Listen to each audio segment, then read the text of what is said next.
Ce film qui a tant divisé est loin d'être mauvais.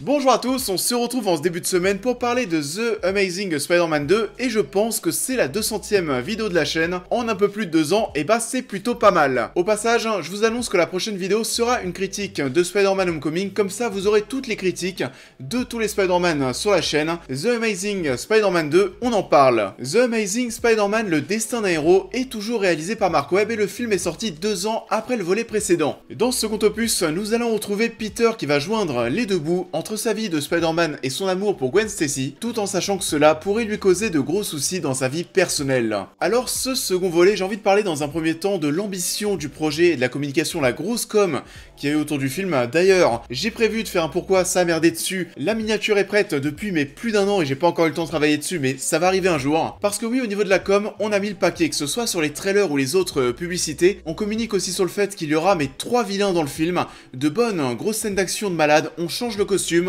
pour se rapprocher de la version de Tobey Maguire que tout le monde adorait. On a mis tout ça en place et même encore d'autres choses.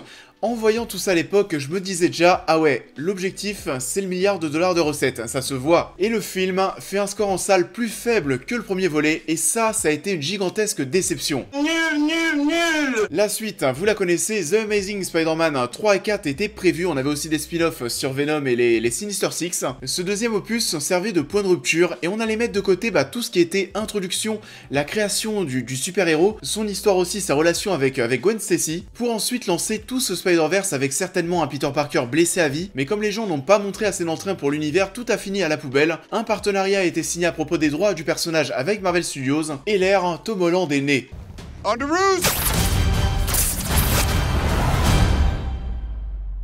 Hey everyone.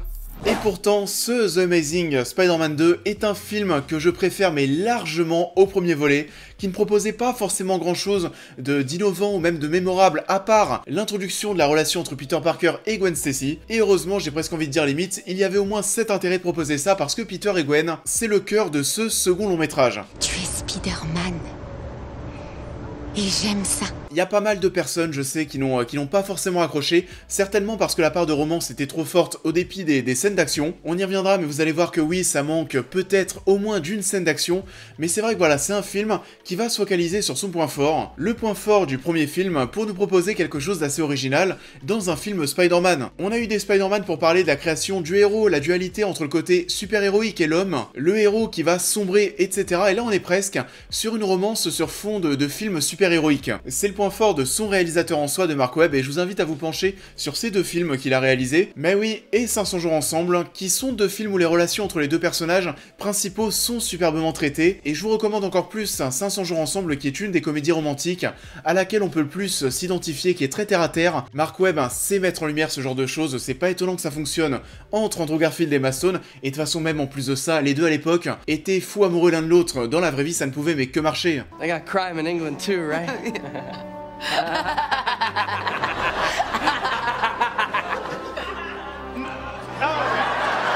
No, guys, come on, let's try it with passion, all right? Okay. On a mis du cœur dans ce projet, plus d'ambition, c'est vraiment pas mal foutu, donc oui, globalement c'est plutôt bon, mais le bashing et la comparaison avec l'œuvre de Rémi à continuer, ça a encore fait du mal. Et en parlant d'ambition, on est aussi parti chercher Hans Zimmer pour composer la bande originale, rendre les apparitions de Spider-Man plus iconiques.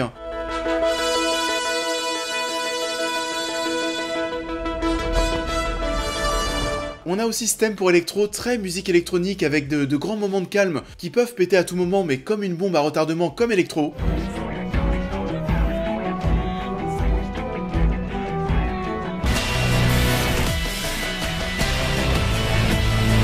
Et aussi ça, c'est très léger, je m'en suis rendu compte en rematant le film la semaine dernière. On sait qu'Hans Zimmer, c'est un des reproches, des petits reproches qu'on peut lui faire.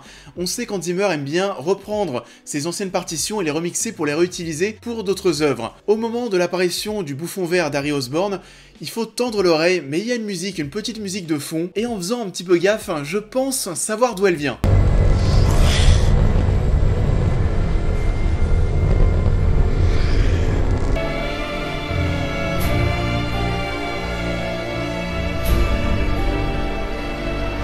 me la fait pas moi, je connais mes classiques Hans Zimmer. Hein. Du coup, The Amazing Spider-Man 2, c'est un film qui va grandement être guidé par cette relation entre Peter et Gwen, qui est encore une fois très touchante, t'y crois dur comme fer. Et je le répète par rapport à ce que je disais dans ma critique du premier volet, mais là on enfonce vraiment le clou. On voyait ces deux personnages ensemble, c'était le point fort du premier film. Là c'est encore plus fort parce qu'on va véritablement se focaliser dessus, ça va être très déchirant à plusieurs moments. Quand tu vas comprendre que Peter souhaite s'écarter d'elle pour la protéger alors qu'il est toujours en train de la suivre comme un stalker parce qu'il l'aime. De l'autre côté t'as Gwen qui se prépare à partir de New York pour ses études.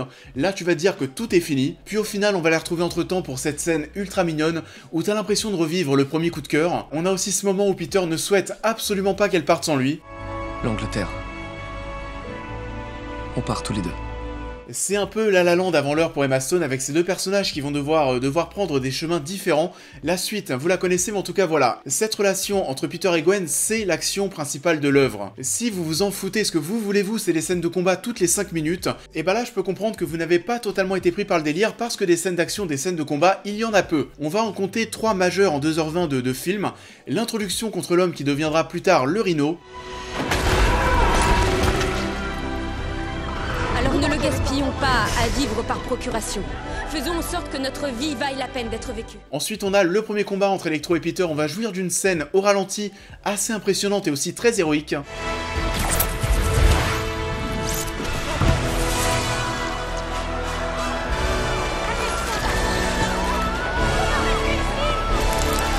D'ailleurs au passage, j'avais jamais fait gaffe, mais il y a un énorme logo McDonald's, et en cette période de confinement, mais vivement que ça réouvre, j'en peux plus. Mais ensuite en vrai, pour rester sur ce combat, il n'y a pas vraiment d'affrontement, tout ça va être expédié rapidement avec une blague. C'est limite si on peut vraiment compter ça comme un vrai combat entre Electro et Spidey. Et bien sûr le final contre Electro suivi du bouffon vert. On va prendre pour exemple et pour comparer les autres films Spider-Man, mais généralement vous allez voir que des combats entre Spidey et le vilain principal, on en a mais au moins 3. C'est le cas dans Spider-Man 1 avec le bouffon vert, dans Spider-Man 2 avec Octopus, et Spider-Man 3 avec l'Homme Sable, The Amazing Spider-Man premier du nom avec le Lézard, et là avec Electro, on en a seulement 2, dont un, je le rappelle, celui de Times Square qui est assez expéditif, et ensuite après ça, Electro est mis au placard et on va se concentrer sur Harry Osborn. C'est un film de super-héros assez différent de ce qu'on peut voir généralement parce que la romance est bien plus importante que le reste, que les scènes d'action, c'est encore une fois superbement traité, très attachant, et ça nous amène à un final qui est bien sûr ultra déchirant où le temps va à la fois s'arrêter mais aussi aller très vite. C'est bien mis en scène aussi, tragique, dramatique.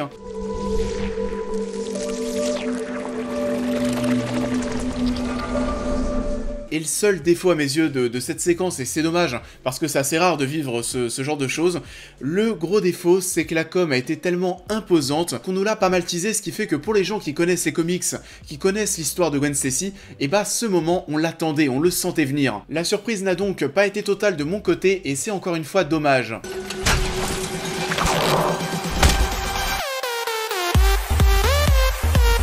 À mon sens par contre, si je devais retirer un petit quelque chose au film, ça serait toute cette sous-intrigue, toute la quête qu'on va avoir sur le père de Peter, que je trouve un petit peu lourde, qui va prendre pas mal de place à mes yeux, qui va servir de justification pour qu'Harry se transforme en bouffon vert. Cette intrigue qui explique que le père de Peter a mis son ADN dans les araignées, et donc au final, seule sa lignée peut bien réagir entre guillemets face à elle en quelque sorte, et on a une chance inouïe qu'une d'entre elles soit tombée sur Peter et son ADN en lien avec son père. Toute cette partie casse un petit peu le rythme et à chaque fois que je revois la scène où Peter rejoint le métro Roosevelt, je sens que je décroche un petit peu. Heureusement d'ailleurs qu'ils ont retiré cette scène aussi, cette scène coupée.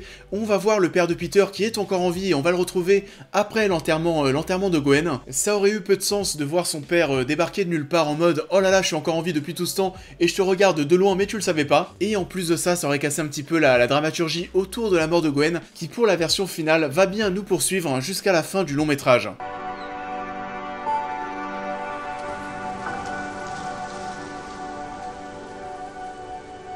Sinon à part ça, les quelques scènes d'action qu'on a, ça envoie encore du lourd. Spidey impressionne aussi par ses mouvements, on aimerait encore une fois tous être à sa place. C'est coloré et visuellement c'est top, les effets spéciaux sont dingues, c'est le film Spider-Man le plus fou sur ce point.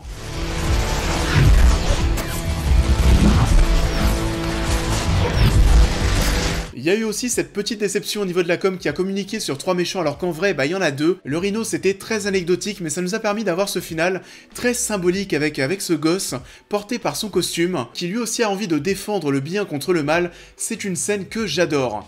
J'étais sûr que tu reviendrais. Ouais, merci de m'avoir remplacé au pied levé. J'ai jamais vu un garçon si courageux.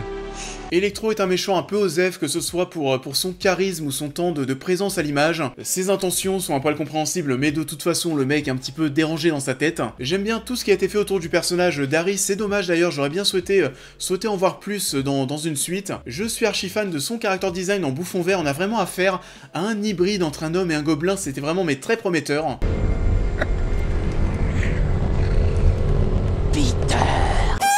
J'ai moins kiffé par contre le fait qu'Harry, ses 65 kilos, se la joue soldat d'élite. Quand bon lui semble, ça lui ressemble pas du tout et ça sort de nulle part. C'est pas super ça. Et aussi suite à son horrible transformation qu'il tombe nez à nez comme ça sur le planeur comme une évidence, alors que ça a été introduit absolument nulle part. Là où dans le premier Spider-Man de Raimi, on l'introduisait avant son utilisation par le bouffon vert. On est peut-être un petit peu trop parti du principe qu'on connaissait le personnage, mais c'est vrai que dans le film en tant que tel, ça aurait été bien qu'on le développe, qu'on le traite, et que toute cette transformation, l'intégralité de cette transformation et la création du bouffon vert ne se fasse pas en quelques secondes. Mais Parker a légèrement plus d'utilité dans ce second long métrage, notamment grâce à cette scène. Malheureusement à mes yeux, c'est toujours une tante May qui fait très plante verte, elle comprend mais toujours rien vis-à-vis de Peter, comme dans le premier film, elle est agaçante, tu te demandes limite mais si elle fait pas exprès. Non, je suis à la fac et il est peut-être temps que je m'occupe de mes sous-vêtements sales. La dernière fois que tu as fait la lessive, tout est ressorti bleu et rouge. Dommage pour ce type araignée. Dommage qu'il ait disparu, apparemment tout le monde a besoin de lui.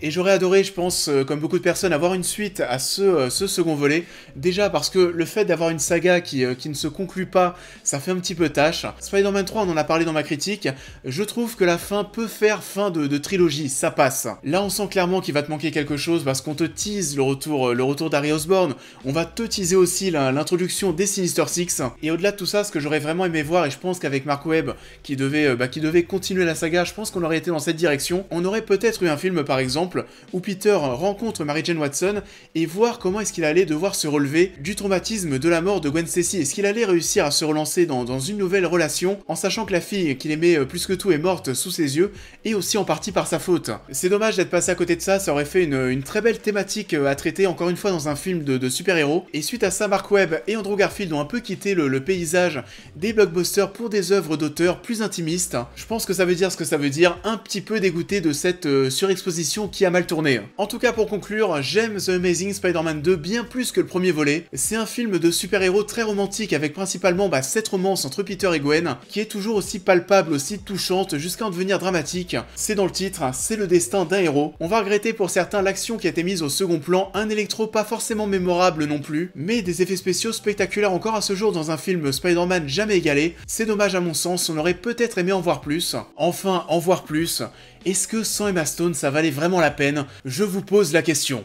C'est la fin de cette critique, j'espère qu'elle vous aura plu comme d'habitude. Et je vous invite à liker et à partager cette vidéo, à me dire en commentaire ce que vous avez pensé de ce The Amazing Spider-Man 2. C'est un film qui a beaucoup divisé, donc je vous invite à débattre dans la partie commentaires. Je vous invite aussi bien sûr pour les nouveaux à vous abonner, à me suivre sur tous les réseaux, à devenir membre soutien si vous souhaitez aider la chaîne. Et on va se retrouver comme promis, je pense, mercredi soir pour la critique de Spider-Man Homecoming. Ensuite on partira sur autre chose. Je vous l'indiquerai dans la critique de Spider-Man Homecoming. Et en attendant, il reste 2 semaines avant la date de déconfinement. J'espère que tout va bien de votre côté. Je vous souhaite à tous une bonne semaine et je vous dis à très vite.